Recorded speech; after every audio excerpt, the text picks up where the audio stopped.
All right, everybody, welcome back to the Dave Show. That's what I decided to call the channel. I didn't like Roadie Dave. I thought it was stupid, so I'm changing the name to the Dave Show.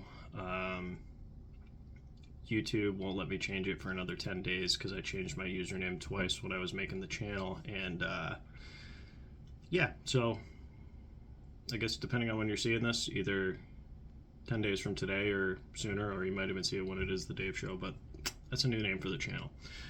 Today we are going to be discussing the Eberlestock Switchblade, which is one of my favorite backpacks. It's kind of my everyday carry to work and everything bag. It's my get home bag all wrapped into one. So it's going to be an overview of the stuff I keep in the bag as well as the bag itself. Eberlestock's a great company. I got a couple of their backpacks. This one right here is my favorite. I actually might grab another one. They're having a big Black Friday sale right now. I think the Switchblade is 20% off on their website, which is a pretty good deal. So without further ado, we'll get into it. All right, so this is the Eberlestock Switchblade. You can see on the side, F5 Switchblade. This is their, I think it's cobalt blue version of it. They make a bunch of different colors. They have two that are kind of this more gray man type of bag color scheme. They got some other ones. They got some small molly on the front and like a Velcro patch and stuff like that too. But this is the option I went with. I've had this bag for about 2 years now. So we'll start to get into it, get into the features. We'll start on the outside of the pack here. You got two water bottle holders. Right now I just have one water bottle in it. This is I believe it's a 40-ounce clean canteen. These things are great. Basically it's like a Nalgene, except you can boil water in it. Single wall stainless bottle.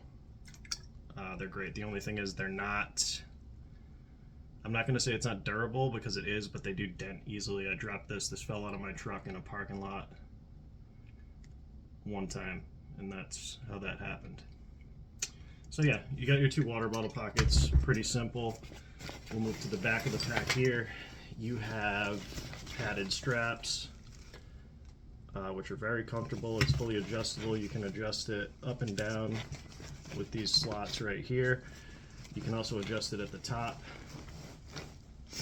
these straps. And then the cool thing with these two is they come with a Velcro retainer, so you don't have stuff dangling everywhere, which is really nice.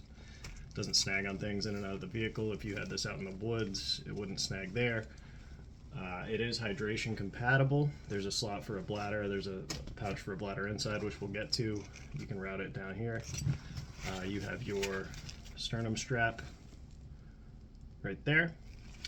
And the cool thing about these packs too, I don't have it down here, I should have brought it down, but it also can accept a hip belt right here. You slide the hip belt through, Velcro's in. They sell them on the website as well as an add-on. If you want to throw extra weight in here, it's a good idea to put that waist belt on.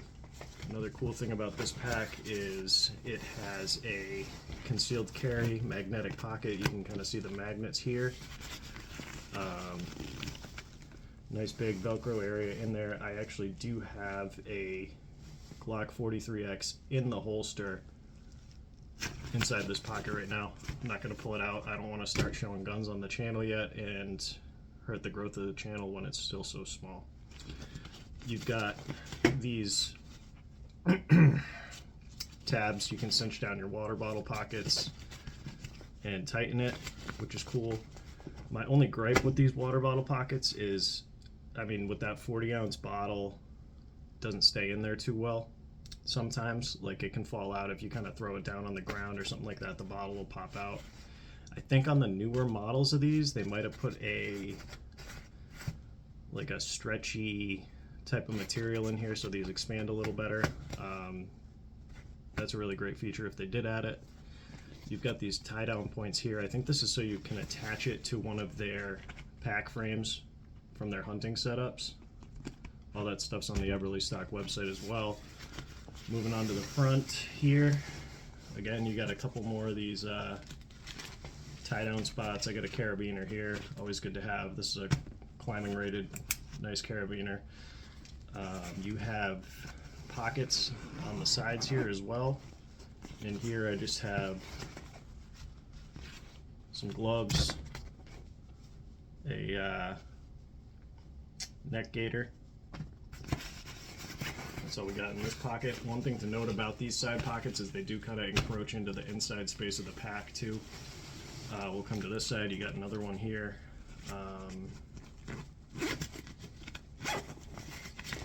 And in this one I have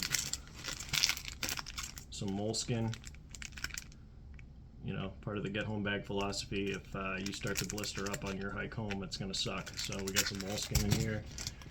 Also just a cheapo Walmart poncho. These pouches are good, but you don't really get that much room in them.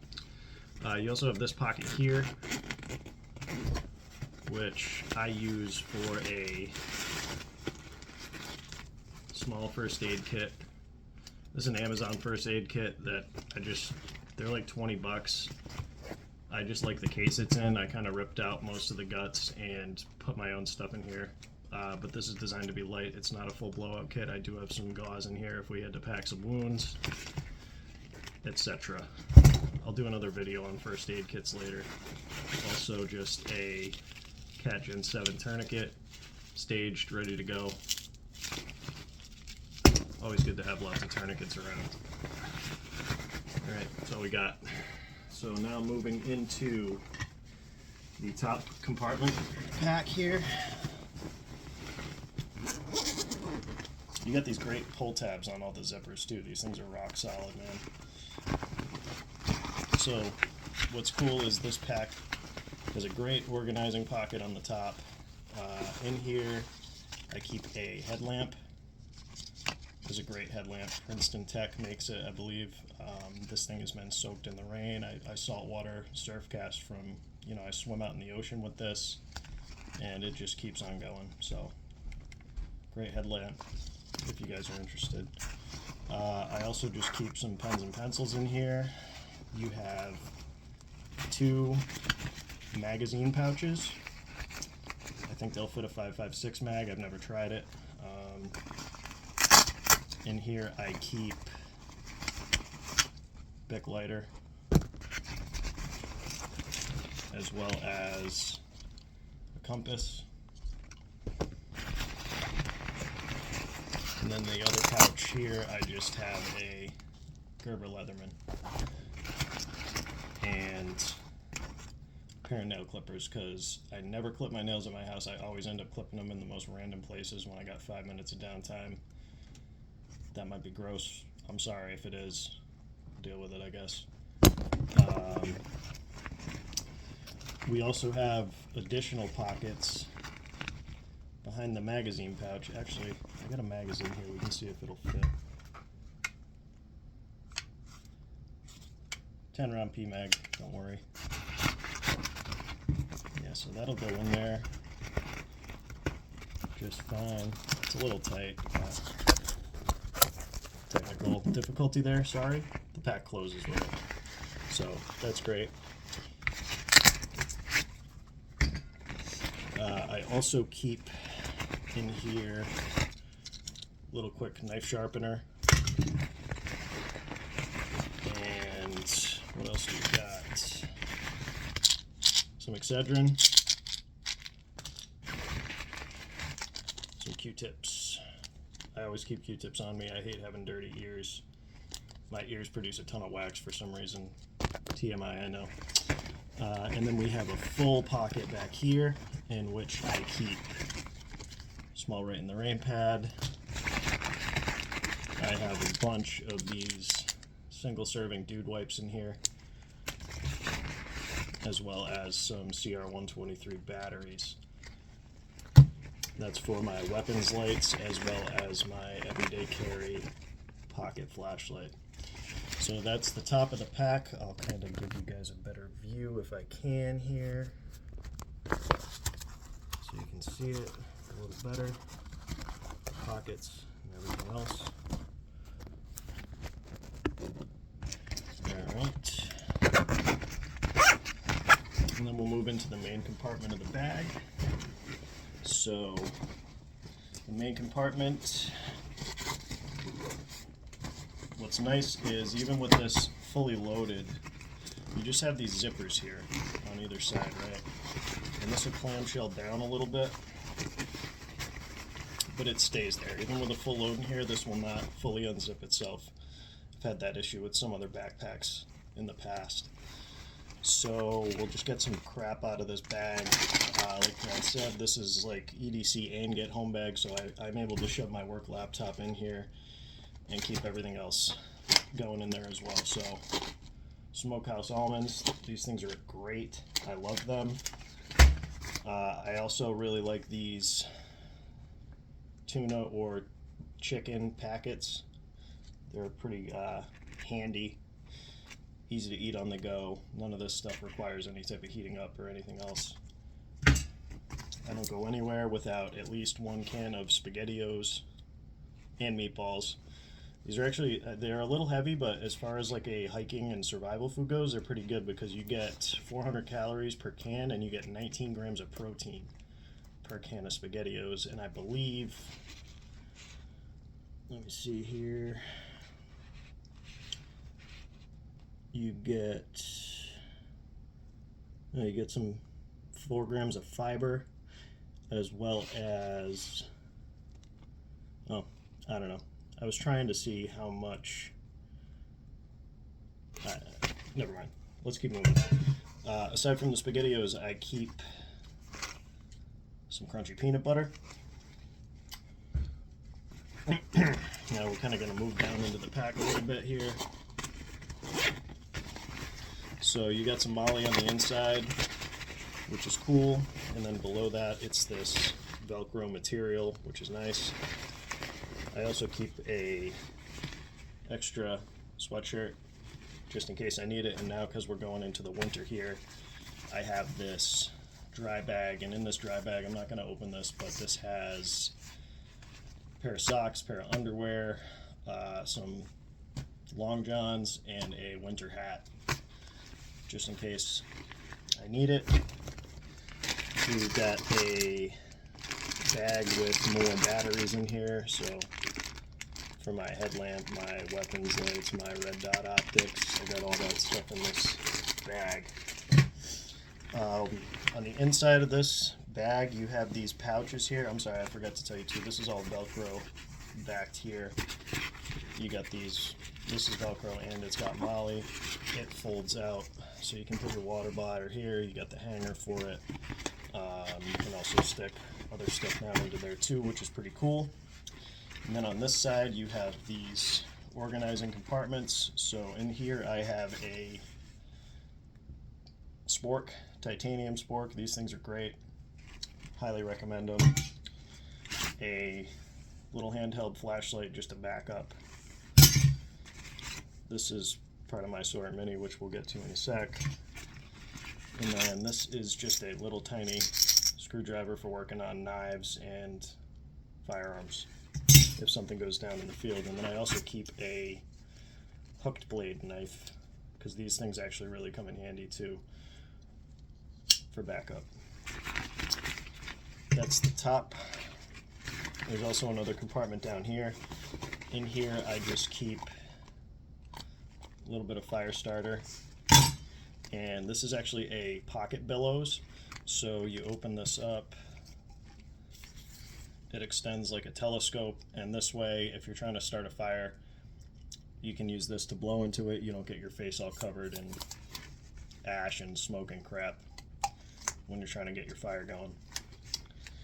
So I believe that's all I have in that pouch. We can move over to this side. This side you just have one big side compartment that runs kind of the full length down of the pack. So in here I keep a fixed blade.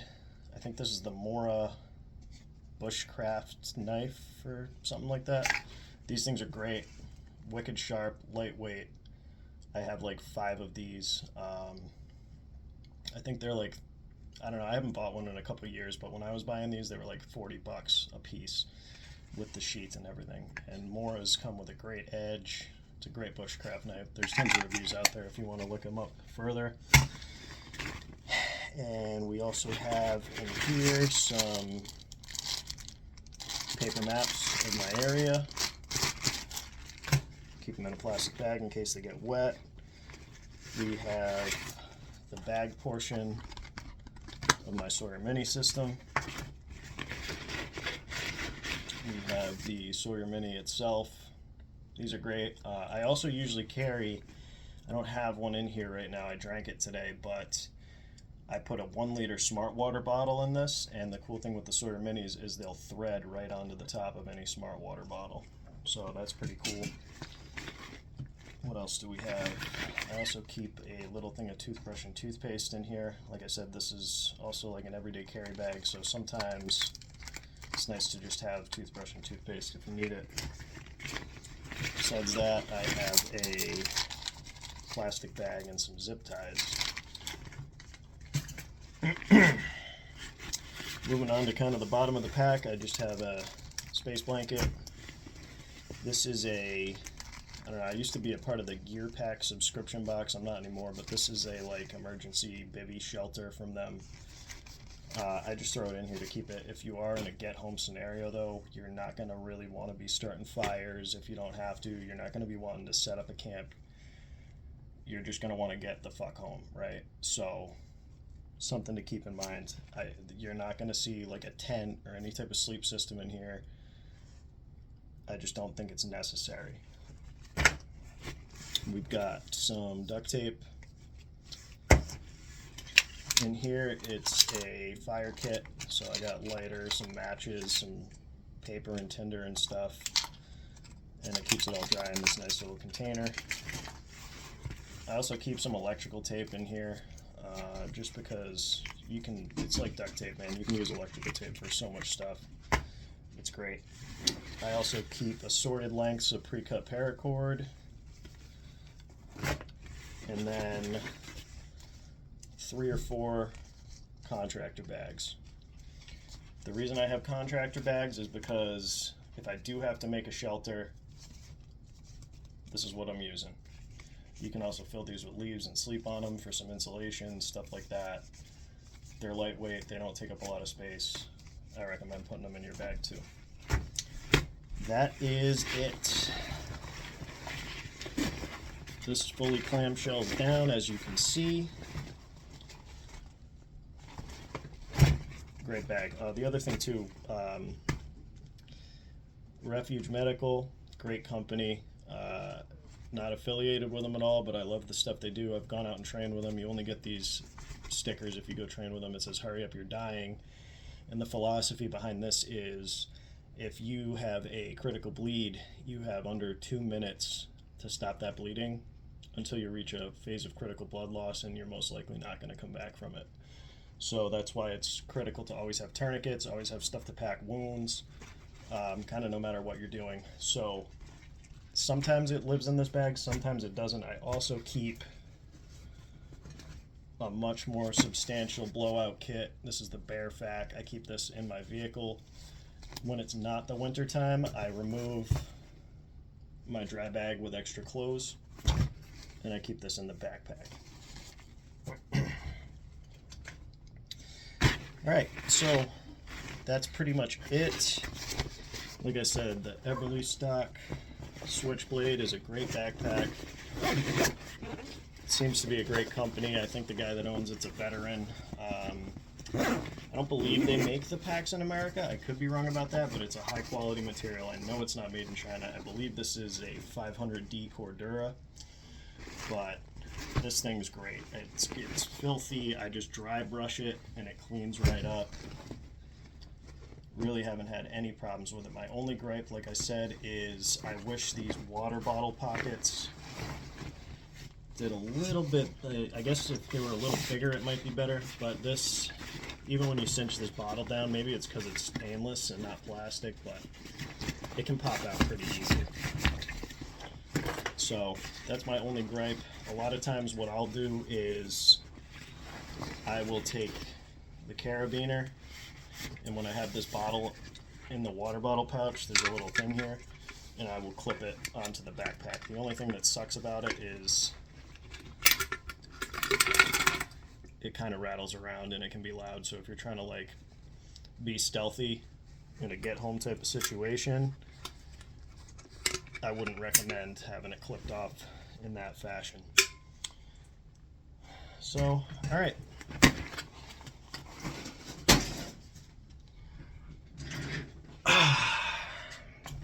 That is my kind of EDC get home bag dump, as well as a, I don't know, half-ass review of the F5 Switchblade, but it's a great backpack. I might even try and buy another one with this sale they're having. They do have another pack I'm interested in. I think it's called the High Speed 2. It's a bigger bag. I think it's like around 40 liters. But I would like to get my hands on one of those soon. That would be my third Eberlestock pack. I also have, it's actually right here. This is their, sorry, I don't know if you guys have a million freaking gun locks hanging around like I do, but this is their Bandit. I could do a separate video on this. Nobody's commented on my videos yet, but if someone that watches it does want to see a review of this bag, comment down below, and I'd be happy to. So yeah, guys, that's all I got for tonight. Let me know what you think. Let me know where I can do better. I know the camera quality wasn't the greatest in this video. I got to order a tripod for my phone. And then once, you know, if this kind of gets more traction, I will get more fancy professional equipment and bring you guys a little bit higher quality videos. But you're just going to have to bear with me right now. That's really all I have to record with is my phone, and it's sitting on a pile of crap to get the frame right. And you know, hopefully the backpack was in the video pretty well. If not, I'm gonna scrap this and redo it, but I hope not, because I don't want to shoot another 22-minute video right after this talking about the same stuff. So anyways, guys, if you like the stuff I'm working with here, it's kind of going to be a little bit of everything at first. I'm still trying to find my exactly where I'm going with the channel, but I think you can get a gist of my interests and the things that I enjoy talking about, the things I enjoy doing. So if you guys want to come along for that, please subscribe, comment down below, hit the like button, all the YouTube stuff. I really appreciate it. If you guys subscribe, that's great and helps get the channel out there. And I'm rambling, so I'm just going to end the video, but thanks, guys. Once again, this is Dave, and I will see you when I see you.